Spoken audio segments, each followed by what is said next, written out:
o dízimo, a lei e os cristãos.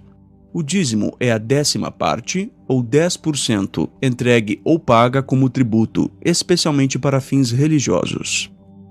A Bíblia mostra o primeiro caso quando Abraão deu a Melquisedeque 1/10 dos despojos de sua vitória sobre Quedorlaomer e os aliados destes, segundo diz Gênesis 14, 18 ao 20.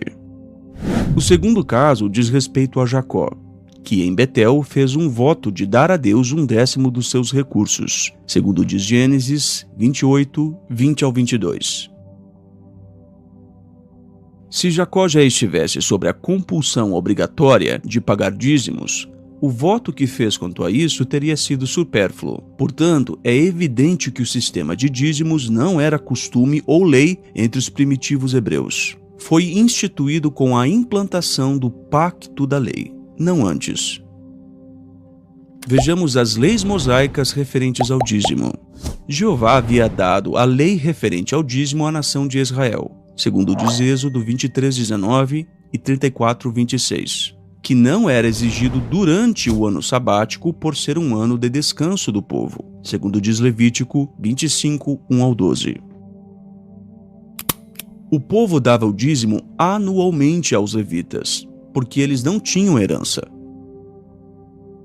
Números 18, 21 e 24 diz: E eis que, aos filhos de Levi, tenho dado todos os dízimos em Israel por herança, pelo ministério que executam, o ministério da tenda da congregação. Porque os dízimos dos filhos de Israel, que oferecerem ao Senhor em oferta alçada, tenho dado por herança aos levitas, porquanto eu lhes disse: no meio dos filhos de Israel, nenhuma herança terão. E os levitas davam 1/10 do que recebiam ao sacerdócio arônico para o sustento deste, segundo diz Números 18, 25 ao 29. Se um israelita preferisse dar dinheiro em vez de produtos, podia fazer isso, estipulando-se nesse caso que acrescentasse ao valor 1/5 adicional, conforme diz Levítico 27, 31.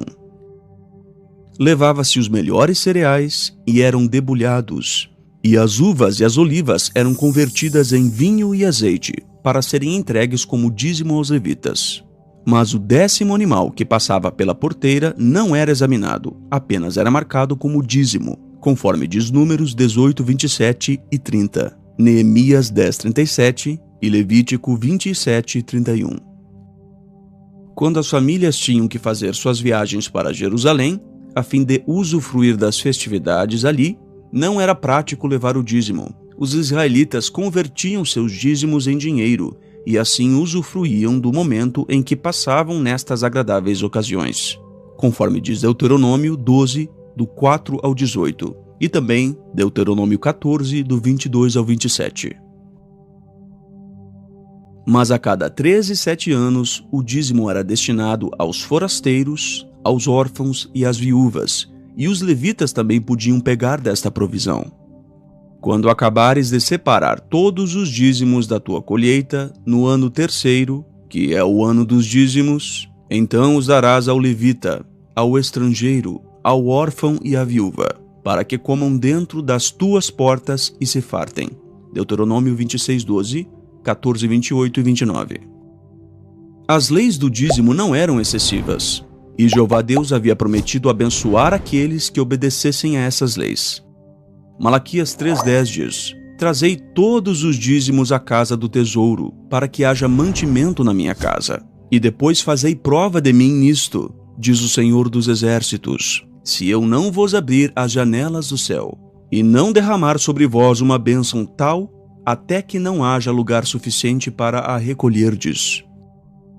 Quando o povo ficava negligente referente ao dízimo, o sacerdócio sofria, pois tanto os levitas quanto os cantores tinham de deixar suas obrigações no templo para conseguirem seus sustentos, conforme diz Neemias 13:10. E quando as 10 tribos se apostataram, eles começaram a usar seus dízimos na adoração falsa de bezerros, conforme diz Amós 4, 4 e 5.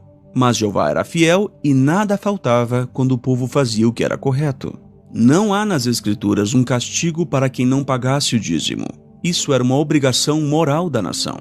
No fim do ciclo de 3 anos, os israelitas confessavam ter pagado integralmente seus dízimos, pois se assim não fizessem, eram considerados como que roubando de Jeová, conforme podemos ver em Malaquias 3, 7 ao 9, e também Deuteronômio 26, do 12 ao 15. Já na época de Jesus, a cobrança do dízimo ainda estava em vigor, mas os escribas e fariseus faziam dessa cobrança um desvio da lei e do verdadeiro objetivo, porque deixavam de lado o que realmente era importante, conforme diz Mateus 15, do 1 ao 9. Do que adiantava para eles darem o 10º da hortelã e do endro e do cominho, se o que realmente importava eles deixavam de lado? Mateus 23, 23 diz: Ai de vós, escribas e fariseus, hipócritas, pois que dizimais a hortelã, o endro e o cominho, e desprezais o mais importante da lei, o juízo, a misericórdia e a fé. Deveis, porém, fazer estas coisas e não omitir aquelas.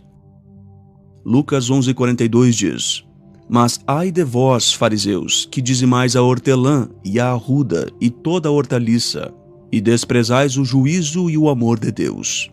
Importava fazer estas coisas e não deixar as outras. Jesus considerou o cobrador de impostos na sua ilustração mais digno do que o fariseu que pagava o dízimo, porque ele se humilhou, conforme diz Lucas 18, do 9 ao 14.